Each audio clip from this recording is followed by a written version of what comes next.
VT Bulletin sponsored by उत्तम Singh academy Rewa. नमस्कार, Vindhya times में आपका स्वागत है और आपके साथ मैं श्रेया हाजिर हैं आज की बुलेटिन की खबरों के साथ। पहली खबर की बात करते हैं। रीवा जिले में लोकायुक्त ने बड़ी कार्यवाही की है। यहां रीवा लोकायुक्त पुलिस ने गोविंदगढ़ थाना प्रभारी SS बघेल और सब इंस्पेक्टर परिहार को 13,000 की रिश्वत लेते हुए रंगे हाथों गिरफ्तार कर लिया है। आरोप है कि थाना प्रभारी और सब इंस्पेक्टर ने बर्थडे पार्टी में चली गोली मामले में आरोपी प्रिंस मिश्रा को बचाने के लिए 13,000 की रिश्वत मांगी थी। यह कार्यवाही बुधवार की सुबह गोविंदगढ़ के विश्राम गृह में दबिश देकर लोकायुक्त टीम के द्वारा की गई। लोकायुक्त की इस कार्यवाही के बाद थाने में हड़कंप मच गया है। वहीं मामले की गंभीरता को देखते हुए रीवा SP नवनीत भसीन ने दोनों पुलिसकर्मियों को निलंबित कर दिया है। बुधवार की सुबह जैसे ही थाना परिसर में गोविंदगढ़ थाना प्रभारी SS बघेल ने 10,000 व उप निरीक्षक देशराज सिंह परिहार ने 3,000 की रकम ली, वैसे ही लोकायुक्त की टीम ने रंगे हाथों दबोच लिया। ये कार्यवाही रीवा लोकायुक्त के नवागत SP गोपाल सिंह धाकड़ और उनकी टीम ने की है। लोकायुक्त की 15 सदस्यीय टीम ने भ्रष्टाचार निवारण अधिनियम के तहत मामला दर्ज कर आगे की जांच शुरू कर दी है। वहीं इसके बाद SP ने दोनों को तत्काल निलंबित करने का निर्देश दे दिया है। सर, ये कार्रवाई हुई है थाना प्रभारी और सहायक निरीक्षक के खिलाफ, क्या शिकायत थी और अभी क्या? इसमें एक गोविंदगढ़ थाना का जो एक केस था 2021 का, ये धारा 308, 120 और कुछ वहाँ के आरोप हैं। प्रियांश मिश्रा करके जो है इसमें एक फरियादी हैं, उनको जो है 25-27 आर्म्स एक्ट जो वहाँ का गोविंदगढ़ थाने का केस था उसमें मेमोरेंडम के आधार पर मुलजिम बनाया गया था। तो उस आधार पर थाना प्रभारी द्वारा जो नाम हटाने के लिए उनसे जो है कुछ अननेसेसरी डिमांड की गई थी। तो वो चूँकि आदमी पहले 10,000 रुपये उसने ऐसा बताया फरियादी ने दे चुका था और 10,000 रुपये की और डिमांड की गई थी। उस आधार पर चूँकि वो बहुत परेशान और प्रताड़ित था तो फिर वो उसने हमारे यहाँ शिकायत की थी।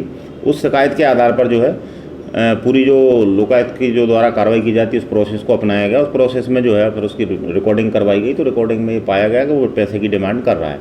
उस फरियादी की शिकायत के आधार पर आज सुबह जो है लोकायुक्त रीवा द्वारा जो है थाना प्रभारी गोविंदगढ़ हैं बघेल, जो इंद्रजीत सिंह बघेल, और जो विवेचक हैं उसमें ASI हैं दलजीत सिंह, उन दोनों को जो है 10,000 रुपये और दलजीत सिंह को 3,000 रुपये लेते हुए रंगे हाथ रीवा लोकायुक्त के द्वारा पकड़ा गया है। अभी भी कार्रवाई जारी है।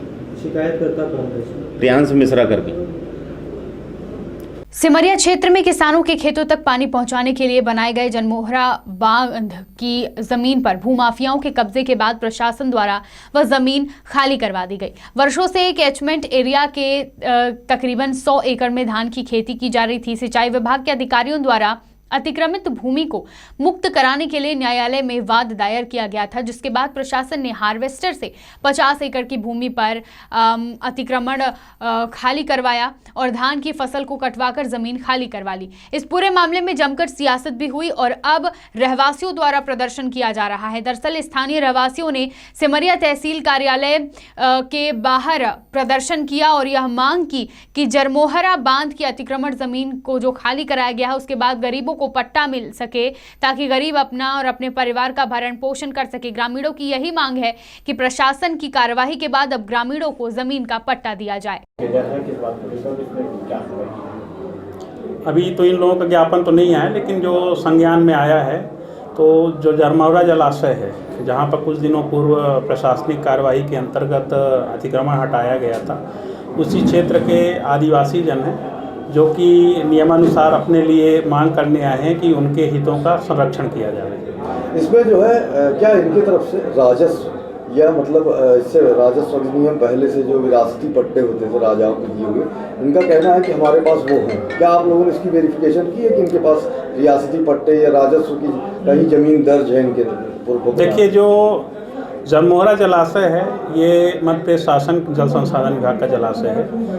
यह जब इसका निर्माण किया गया है तो विधिवत भू अर्जन अधिनियम के अंतर्गत जमीनों का भू अर्जन करने के पश्चात इसका भू अर्जन किया गया है। जहां वहां पर आदिवासी वर्ग, अनुसूचित जनजाति वर्ग के लोग निवास करते हैं, उनकी भी भूमियां गई हैं। उनमें से अधिकांश लोग आज प्रदर्शन करने आए हैं।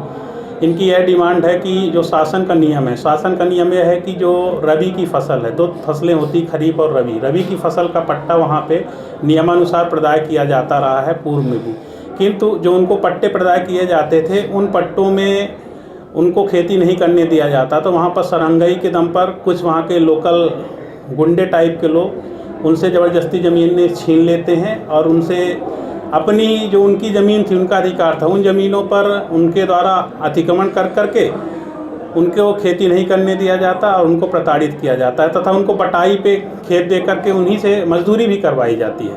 तो इसी कारण जो जल संसाधन विभाग के कार्यपालन यंत्री ने पत्र लिखा तहसीलदार को, तहसीलदार सिमरिया ने मध्य प्रदेश भू-राजस्व संहिता 248 के अंतर्गत प्रकरण पंजीबद्ध कर बेदखल की कार्यवाही करी और बेदखली की कार्यवाही के अंतर्गत दिनांक 3 नवंबर को वहां पर अतिक्रमण हटाने का प्रयत्न किया गया। जब अतिक्रमण हटाया जा रहा था तभी वहां पे सरहंग लोगों ने कई एन प्रकार ने रोकने का प्रयत्न किया, किंतु प्रशासन ने जो वहां पर पकी हुई फसल थी उसको काटा, साथ ही साथ उन्होंने पानी भर दिया, जिसके कारण हम लोगों ने जेसीबी से हार्वेस्टर निकालने का प्रयत्न किया, किंतु 4 एकड़ की फसल का उस दिन काटी जा सकी और 32 एकड़ की फसल है उसको काटने के लिए हम लोगों ने सुपुर्द किया है जल संसाधन विभाग के अनुविभागीय अधिकारी को कि वह फसल को कटवाएं और नियमानुसार उसका डिस्पोजल करें। बाहर बैठे लोगों को क्या आश्वासन दिया गया?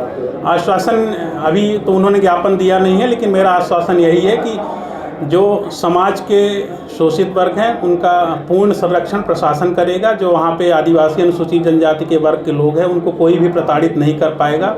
ये हम लोग प्रशासन की तरफ से आप लोग यहाँ बैठे हुए बता तो रहे हैं, जो हमारे जरमोहरा बांध में सरकारी राजस्व विभाग की जमीन पड़ी है वो हमारे गरीब को पट्टा मिलना चाहिए ताकि हमारा गरीब पल सके। पहले तो एक परिवार हमारा गरीब रहा, अब तो 1 से 10 हो गया, तो एक मड़ाई में नहीं समाएगा।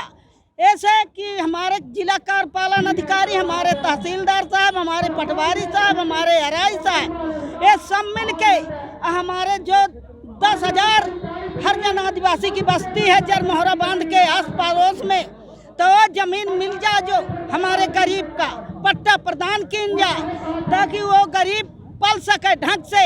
उसका बाल बच्चा जब पलेगा, घर में अन्न होगा, तभी तो बाल बच्चे शिक्षा दीक्षा पाएंगे, स्कूल जाएंगे, आगे बढ़ेंगे।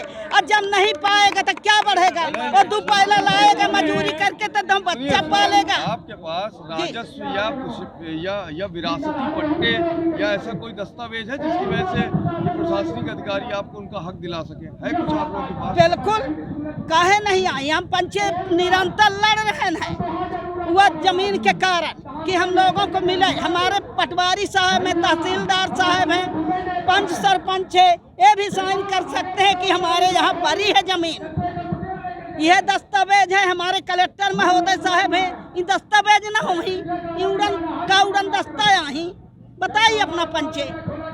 तो यही से यह सब धरना पर धरना। अगर ये मांग पूरी नहीं होती है तो इसके बाद आप लोग क्या करेंगे? ये मांग पूरी नहीं होती है तो हम लोग अनशन ठाने के बिना अन्न पानी के पूर्व नेता प्रतिपक्ष अजय सिंह ने कहा कि यदि प्रत्येक कांग्रेस जन एकता के साथ भाजपा को हराने के लिए कमर कस ले तो 2023 में कमलनाथ के नेतृत्व में होने वाले चुनावों में फिर से कांग्रेस सरकार बनाएगी। रैगांव उपचुनाव में कांग्रेस की जीत इसका प्रत्यक्ष प्रमाण है। अजय सिंह आज कांग्रेस अध्यक्ष कमलनाथ के साथ रैगांव में आयोजित एक बड़ी सभा में मतदाताओं का आभार व्यक्त कर रहे थे। उन्होंने कहा कि उपचुनाव में कांग्रेस की कल्पना वर्मा की जीत सिर्फ आप सभी मतदाताओं और कांग्रेस कार्यकर्ताओं के संकल्प की वजह से मिली है। इस जीत से दिल्ली तक यह संदेश गया है कि जनता अब भाजपा को समझ चुकी है और वह उनकी सरकार से नाराज है। अजय सिंह ने कहा कि यह सभी को मालूम है कि आखिरी के 2 दिन भाजपा और आरएसएस ने मतदाताओं को लुभाने के लिए क्या किया। मेरे पास पैसा बांटने की सैकड़ों शिकायतें भी आईं। यदि यह सब न हुआ होता तो दावे के साथ कह सकता हूं कि कल्पना वर्मा जी 20,000 से ज्यादा मतों से विजयी होती। अजय सिंह ने कहा कि भाजपा सरकारों में कोई वर्ग खुश नहीं है। किसान नाराज है, युवा नाराज है, अधिकारी परेशान है, तो फिर खुश कौन है? खुश है तो सिर्फ भाजपा के लोग। पेट्रोल और डीजल की बढ़ती कीमतों ने महंगाई को बेतहाशा बढ़ा दिया है। हर आदमी परेशान है। चुनाव के पहले भाजपा ने झूठे वादे किए थे कि महंगाई कम करेंगे, लेकिन हुआ उल्टा। हमें 2023 के चुनाव में एकजुट होकर भाजपा को हराने का संकल्प लेना है, अजय सिंह ने अपने उद्बोधन में यह कहा और जनता के बीच अभी से पहुंचकर उन्हें भाजपा की असलियत समझाना है। विंध्य से भाजपा को हराने की शुरुआत हो चुकी है और यहाँ की जनता ने शिवराज सरकार को आईना दिखा दिया है। इसके लिए मैं रैगांव विधानसभा क्षेत्र के सभी मतदाताओं का हृदय से आभार व्यक्त करता हूं। अपने उद्बोधन में जनता से अजय सिंह ने यह कहा। सीधी से अभिलाष मिश्रा की रिपोर्ट। एक और तो सरकार जहां शिक्षा व्यवस्था को बेहतर बनाने की बात करती है, स्मार्ट क्लास बनाने के बड़े बड़े दावे किए जाते हैं, स्वच्छ भारत के नाम पर जगह जगह फोटो खिंचवाई जाती है, वहीं दूसरी ओर चुरहट के शासकीय विद्यालय में सरकारी दावों की पोल खुलती नजर आ रही है। बता दें कि चुरहट के इस विद्यालय के स्मार्ट क्लास के कोने कोने में पान और गुटखा खाकर पीक मारी गई है। वहीं स्कूल के शिक्षक और जिम्मेदार इस विषय में कोई समुचित उत्तर नहीं दे पा रहे हैं। शिक्षा के मंदिर में इस प्रकार कृत्य काफी शर्मिंदा करने वाला है। स्कूल परिसर में स्वच्छता का ख्याल रखना और स्कूल परिसर की गरिमा को बनाए रखना स्कूल के स्टाफ के साथ साथ विद्यार्थियों का भी नैतिक दायित्व है। पर चुरहट के इस शासकीय विद्यालय में शिक्षा व्यवस्था पूरी तरीके से बदहाल होती नजर आ रही है। सीधी से अभिलाष मिश्रा की रिपोर्ट। बात करते हैं बुलेटिन की आखिरी खबर की। यूं तो सरकार द्वारा लाखों रुपए खेलकूद के नाम पर देने की बात कही जाती है। बाकायदा खेलकूद के लिए अलग से युवा एवं खेल कल्याण विभाग भी बनाया गया है।